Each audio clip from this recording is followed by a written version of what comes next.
ஆஹா கல்யாணம் சீரியல் ஆரம்பித்த போதெல்லாம் வந்து பார்த்திங்க அப்படின்னா வந்து கதையே ஒரு வேறு மாதிரி கதைக்களமாக இருந்துச்சு. இப்போ அப்படியே கொஞ்சம் கொஞ்சம் கொஞ்சமாக ஒரு கதையில் நிறைய சேஞ்சு அதெல்லாம் வந்ததுக்கு பிறகு வந்து பார்த்திங்கன்னா இப்போ சூர்யாவும் மகாவும் சேருவாங்களா மாட்டாங்களா, சேர்ந்தாலும் நிம்மதியாக இருப்பாங்களா மாட்டாங்களாங்கிற மாதிரி கதைக்களமாக மாறி மகாவுக்கு வந்து அங்கே ஒரு இந்த குடும்பத்தை ஒரு அங்கீகாரம் கிடைக்குமாங்கிறதுக்கும் வந்து அங்கீகாரம் கிடச்சி இப்போ அழகி வந்ததுனால நடந்த திருப்பங்கள்லாம் வந்து அதிரடியாக நடந்து முடிஞ்சிருச்சு. ஆனால் அந்த கதையில் நோக்கம் என்ன அப்படின்னு இருக்கும்ல, இப்போ சிறகடி காசையில் ஒவ்வொருத்தவங்களுக்கும் ஒரு ட்ரீம் இருக்குது அப்படின்னு வச்சுருப்போம். அதில் வந்து கதை அதை நோக்கி பயணிக்கும்.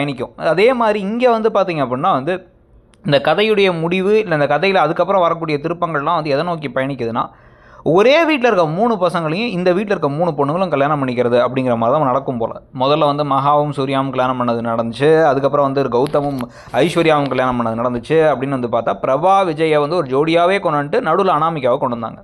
ஆனால் அதனால அப்படி ஆகிடுச்சு அப்படின்னு பார்த்துட்டு இருந்தால் அனாமிகாவை வில்லியாக கொண்டு வந்து அவங்களுக்கு வந்து பல பிரச்சனைகள்லாம் கொண்டு வந்ததுக்கு நடுவில் இப்போ அழகிங்கிற கேரக்டரை கொண்டு வந்து அழகியுடைய அப்பாவே வந்து விஜய் தான் அப்படின்னு ஒரு ட்விஸ்ட்டை வச்சாச்சு. இதை நம்ம ஏற்கனவே லைட்டாக கெஸ் பண்ண சில ஆப்ஷன்ஸில் இது ஒரு முக்கியமான ஆப்ஷன் தான்.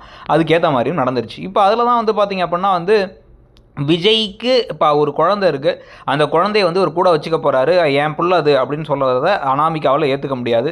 அதில் அவங்க கோவப்பட அந்த குழந்தைய ஏன் ஆசிரமத்தில் விட்டலான்னு பேச அந்த சண்டையில் அழகிக்காக விஜய் அனாமிகாவுக்கு இடையில் ஒரு பிரிவு டிவோர்ஸ் நடக்க இப்போ அந்த சமயத்தில் வந்து விஜய்க்கும் பிரபாவுக்கும் ஒரு காதல் மலர்ந்து இவங்க 2 பேரும் ஒன்று சேர்றது, இந்த வீட்டுக்கு 3 மருமகளுமே ஒரே வீட்டிலேருந்து வர்றது, அதுக்கப்புறம் வரக்கூடிய திருப்பங்கள்னு கதையை கொண்டு போகிறதுக்கான வாய்ப்புகள் ஜாஸ்தி.